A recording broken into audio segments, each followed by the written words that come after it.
有首歌唱得好，56个民族，56枝花。但是你有没有想过，在56个民族之外，还会有别的民族吗？这些民族由于各种原因没有被中国官方政府承认。今天我们要讲的是全中国唯一一个现存的母系社会民族。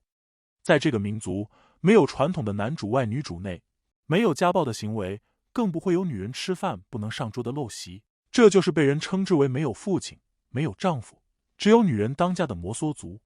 可是这样的民族却至今仍未被中国官方政府承认。他们究竟为什么不被承认？而这个民族为什么是母系社会？让我们走进云南四川交界的边陲，探寻摩梭族神秘的生活。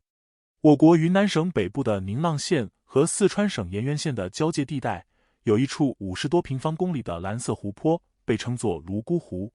泸沽湖的壮丽景色令人心驰神往，湖水清澈见底，碧波荡漾，湖畔群山环绕，雄伟而壮观，仿佛是大自然赋予这个地方的珍宝。摩梭族就世世代代居住在这美丽的泸沽湖畔。摩梭人人口约5万，有自己的本民族语言，但没有文字。摩梭人是中国最后一个母系社会的代表群体之一，他们以摩梭话为母语，信仰藏传佛教，居住在泸沽湖畔的山区。摩梭人传统上实行走婚制度，男女之间没有固定的婚姻关系，女性拥有更多的自由和权利，是家族的主要继承人。摩梭人的文化、习俗、信仰等方面都有着独特的风格，吸引了众多游客前来参观和了解。世界上绝大多数民族都有祖先崇拜，但都以崇拜父系祖先为主。而摩梭人的祖先崇拜却是祭祀母系祖先，又或是并列祭祀父系和母系祖先，这是较为独特的。提到摩梭族，我们不得不提到其独特的母系氏族。女性在家族中拥有至高无上的权利，女子自出生就会一直生活在母亲身边，由母亲抚养长大。家庭中所有的成员都和母性有着千丝万缕的血缘关系，家族血脉以母性传承下去。不管是母亲还是母亲的姊妹，孩子们都可以将他们亲切地称为母亲。在这个母系家族中，有能力有威望的女性掌管着家庭财产、家庭成员的吃穿用度、接待宾客等主要事务，而舅舅掌管着家族的一些祭祀庆典、社会交往等事宜。而对于平常的家务分配，也有着合理的安排，这与传统意义上的男主外女主内完全不一样。要知道，摩梭人的认知和习俗上，家庭中所有成员都传承母系血脉，由母亲维系的家庭关系是很牢固的，他们世世代代相处都十分和睦温馨，尤其在尊老爱幼方面做得很好。由于母系社会骨子里带的谦和有礼，让整个家族能够齐心协力地经营生活。但是，在一个摩梭族的女孩长大成人，承担起经营家庭的重担之前，必须要经过一个重要的仪式。在这个仪式之后，女孩子就要搬到家中的花楼上住，开始掌管家中事务，并开始进行摩梭族最特别的事情——走婚。但在这之前，这个仪式是什么呢？那就是成人礼。我们法定的成年是18岁，成人礼也大多在这个年龄举行。但是摩梭人13岁就意味着成年了。这一切还要从远古时期的神话故事说起。那时候人和动物共同生活在一起，没有固定寿命。天神要给一切生命赋予寿命，结果在他喊1000岁时，只有白鹤闻声而应，得到1000岁的寿命。100岁被水鸭应去，60岁被狗应去，懒惰的人类只获得了13岁寿命，最后祈求天神才勉强与狗交换寿命，但人类必须负责狗的1日3餐，并且成年礼时要喂狗，以报答换岁之恩。这也是摩梭族为何要在13岁举行成年礼的由来。成年礼常常在农历正月初1早晨举行仪式，女孩要穿裙，按照习俗，女孩左脚踩猪膘肉，右脚踩粮食袋，表示今后雍容尊贵，吃穿富裕。母亲为女儿脱掉麻布长衫，上衣穿着黑色或红色的金丝绒短衣，长短不超过齐，衣服上分布着井然有序的铜银纽扣。下面则是素白的百褶长裙，仅仅在中间有2圈色彩装饰，十分典雅大方。除此以外，女性的头饰也变成长辫，戴着布包头，耳朵上戴着金属材质的耳饰，胸前需要佩戴银链，手上戴着一些银镯子或者玉石戒指作为装饰。男孩要穿裤，舅舅为他脱去长衫，换上上衣和长裤，上衣一般为金边大金短衣，系着独特的腰带，当然要装配腰刀。外穿一件长到膝盖的罩衫，装配长刀和钱袋。下面则穿长裤，配长靴，裤脚扎在长靴里，主打走起路来精神抖擞。除此以外，头上要戴宽毡帽。但相通的一点，便是男孩和女孩都需要在成年礼上怀着虔诚的心，将粑粑、腊肉、猪膘肉等食物喂给狗，以表达感谢。这样的传统延续至今，依旧是摩梭族的重要仪式。既然是这么有特色的民族，那为什么不被中国承认呢？在解决这个问题之前，我们要知道摩梭族究竟从哪里来。摩梭族的来源太过遥远和神秘。近年来，有一种声音认为摩梭人是蒙古人，争议很大，一些学者也发表了相关论文。但是也有人经过历史时间线和史料的考证，觉得这种说法不妥当。那么，摩梭人到底从哪里来？是古代哪个民族？他们很可能来自于今天的甘肃或青海，是史书上说的犬戎民族。《山海经·大荒北经》里说，犬戎是黄帝的后裔，并列出了从黄帝到犬戎这个名称出现的几代世系。在后来的历史里，戎被用来称呼中原以西地区的不同民族。除戎之外，中原以西地区的不同民族还经常被称为羌或者氐羌。自古以来，今青海、甘肃、四川交界处一直是我国南北民族的交融走廊，而这里的世居民族即是氐羌。现在，人们已经分不清历史上氐羌与犬戎究竟是何种关系，弄不清谁是谁的一支，或者两者本身为一体。如按现代观点来看，黄帝后裔的基本都是与汉族一样的黄种人族群，而羌人在后世基本上都是指汉藏语系藏缅语族的各个族群，所以从这个角度，犬戎恐怕也有很大概率是一个主要说藏缅语族语言的族群。也许这也是摩梭人未被识别的原因之一。当然，除此之外也有其他原因，那就是民俗习惯和其他民族过于相近。新中国成立后，1956年9月20日，宁浪彝族自治县成立大会上郑重宣布全县有彝、摩梭等12种民族。1959年，政府编写的《宁浪概况》中多处提到摩梭族，但后来国家有关部门将居住在云南宁浪等地的摩梭归为纳西族，将居住在四川盐源、木里、延边等地摩梭归为蒙古族。多年来，广大摩梭群众强烈要求解决族称问题，宁浪县政府和摩梭人通过多种形式、多种渠道就民族历史问题向有关部门一再反映，要求尽快恢复摩梭族称。但是由于其在语言、心理素质、地域和宗教信仰上都和当地蒙古族几乎雷同，没有得到批准。这则是摩梭族不被承认的第二点原因。虽然被归类为纳西族，但是不被认可这件事并没有影响到摩梭族人的生活，甚至还比以往更加团结。要知道，在这里，全村人实行着乌托邦一样的共同富裕理念，仿佛整个村子都是惺惺相惜的大家庭。摩梭族从来不提倡分家，因为在古老的传统里，分家就是对老祖宗的不恭敬，意味着可能会发生争夺财产之类的丑事，这是非常不吉利的。所以摩梭族主张几代人生活在一起，加上合理的家庭劳动分配，整个家族要想富裕起来是很快的。甚至这种习俗也延续到了村庄之间。比如一家人想要修房子，只要有需要，不论男女，周边村的摩梭族人民们就会蜂拥而至，能过筛沙土的过筛沙土，能运砖的运砖。最多时候，全村人70多人都在帮忙，还有邻村的街坊四邻也会过来做些力所能及的工作。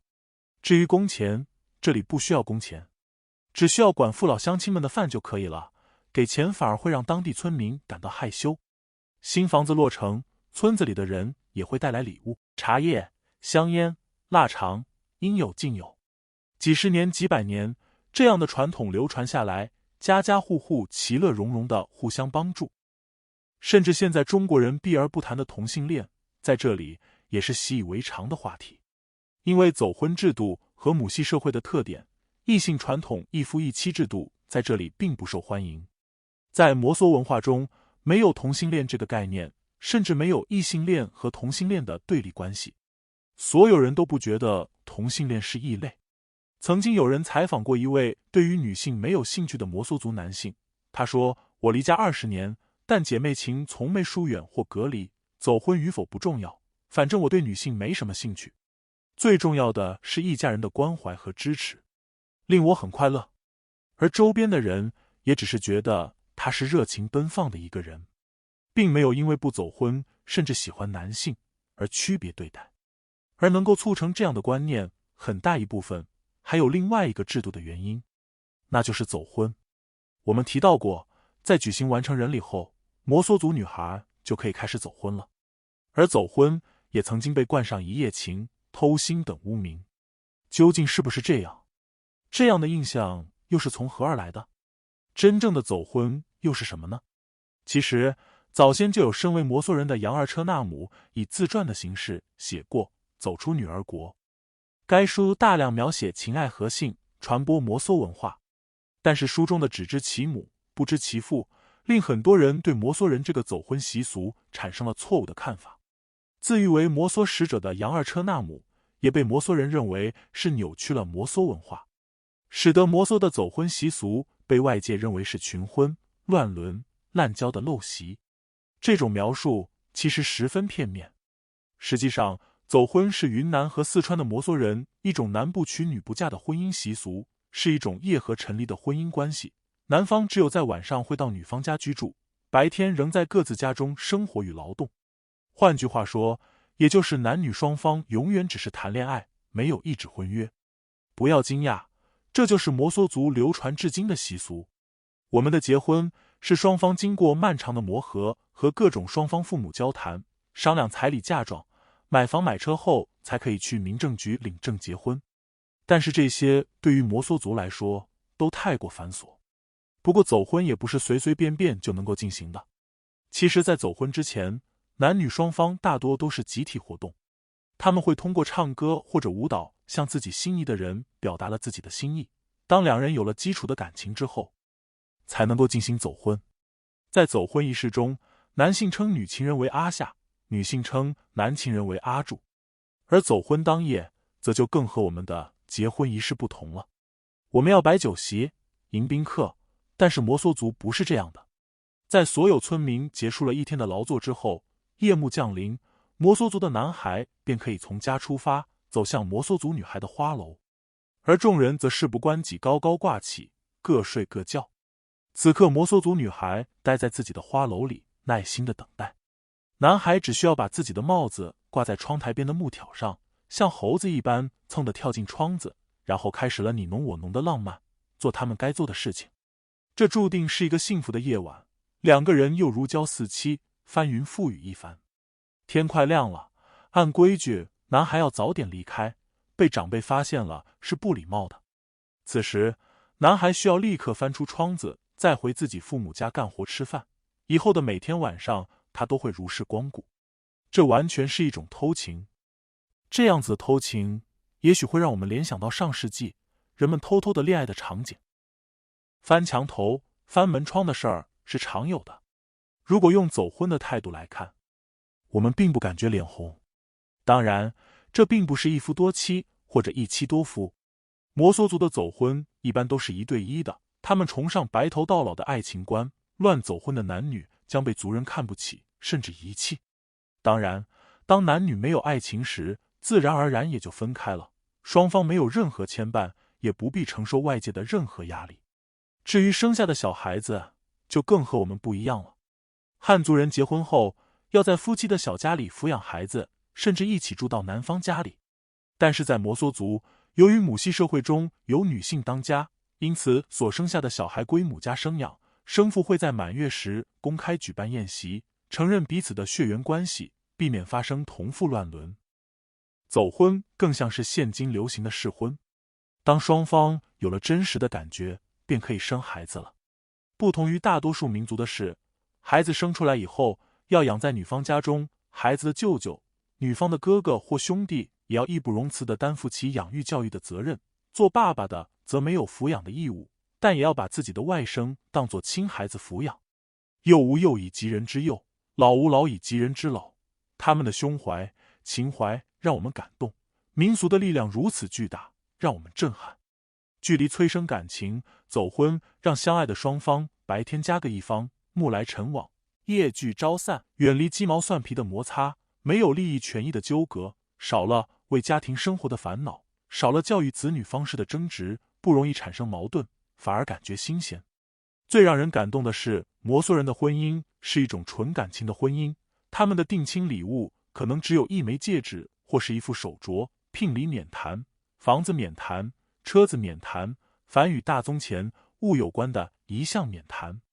在这里谈婚论嫁是一件多么轻松、多么高尚的事情，真有些虽不能至，心向往之。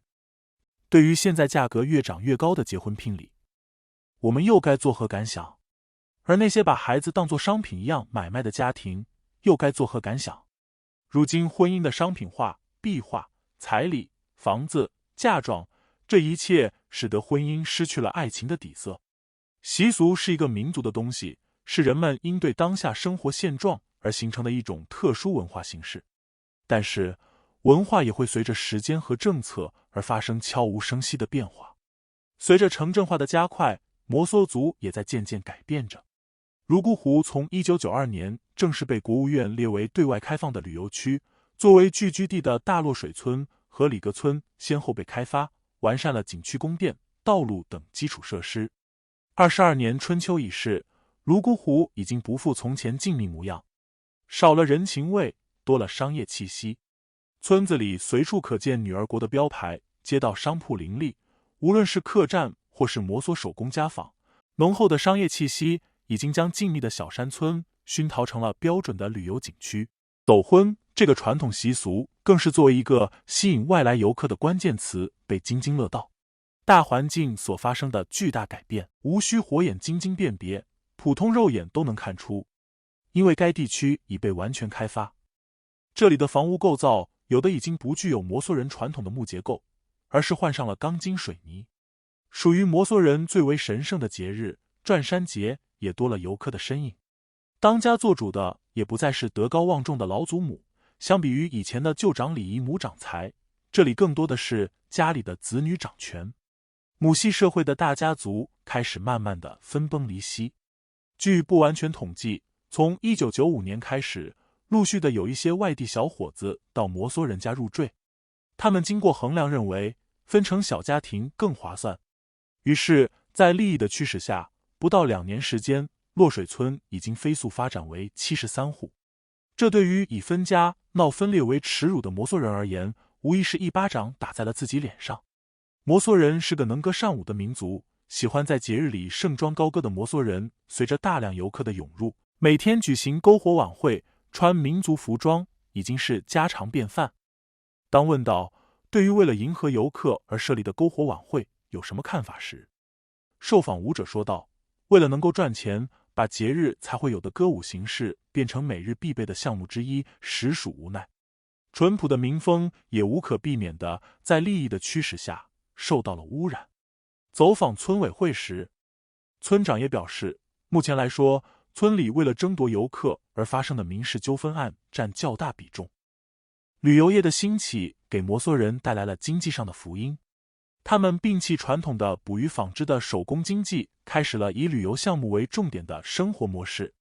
国内外纷至沓来的游客在感受摩梭文化的同时，也给摩梭文化带来了影响。生活的富裕开放让摩梭人知识面不再封闭于泸沽湖那个静谧的地区内，更多的年轻人赶上了领结婚证的热潮。现在20到30岁年龄的青壮年对于走婚的了解已远不及父辈，当问到对走婚的态度时，也有人说道，出于对女方的考虑，领结婚证的形式也许是更好的选择。当问及父母辈的意愿时，受访者母亲也坦然地表示，走不走婚看儿子。和祖母辈们闭口不谈走婚相比，子孙们似乎更为开放。可见这一传统习俗渐渐失去了传承人。旅游业的迅猛发展，使得摩梭族的生活环境，不论是通讯还是交通，都有了质的飞跃。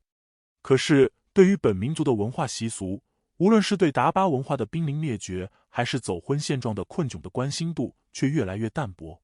接近现代物质文明，摩梭人不再是处于自己封闭的女儿国中，他们的生活现状让他们接受了新的事物，而渐渐疏远了自己传统的习俗。纯净的世界被外界的纷繁复杂所打扰，走婚显然是变得越来越艰难。“1015”计划以来，泸沽湖地区旅游业的迅猛发展已经改变了摩梭人原有的社会生产力，个体私有制经济相比于家庭集体所有制已经占主要地位，妇女不再是谋取生活资料的主力，母系社会也在慢慢的瓦解。似乎摩梭族的文化正在以肉眼可见的速度消失在历史长河中，甚至走婚现在也成了游客的一种旅游体验活动。这也给了当地的一些导游提供了赚钱的机会，很多游客都觉得来这里就是为了体验走婚，但是他们纷纷吐槽，有些当地的摩梭人热情地招呼游客去家里，还要以付钱的方式才能体验走婚。他们一般都会领着这些男性游客直接到了女方家里，坐了一会就相当于走婚了。然而，这并不是体验真正的走婚，只是走个过场而已。因此，很多男性游客因为自己一开始信以为真，跟着当地的导游，还以为真的是可以体验到走婚的形式，结果只是以走婚的名义去骗自己的钱而已。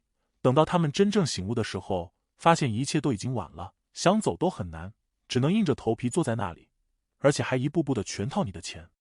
对于全国各地的旅游开发地区而言，似乎以牺牲原始生活样貌来换取经济上的进步已成为一个定律。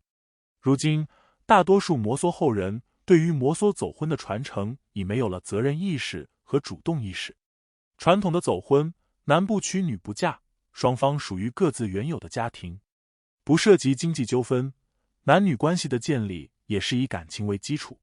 但随着生活现状的改变，越来越被汉化的摩梭人在大环境发生了翻天覆地的变化之后，男女双方的无论是经济还是思想上都联系得更加紧密。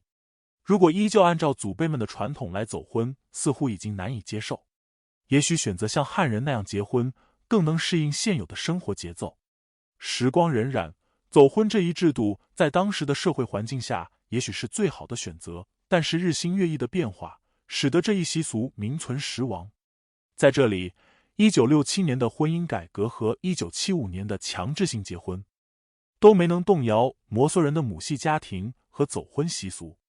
人们依旧用传统的方式生活着，大家作为一个大家庭，其乐融融地生活着。2000年后的旅游大潮，商品经济的涌入，却在短短的10年间彻底摧毁了这最后的女儿国，速度之快，令人猝不及防。而如今，摩梭族的老人们则担心，随着时间的流逝，会不会最后的母系氏族也在现代化的进程中消失殆尽了。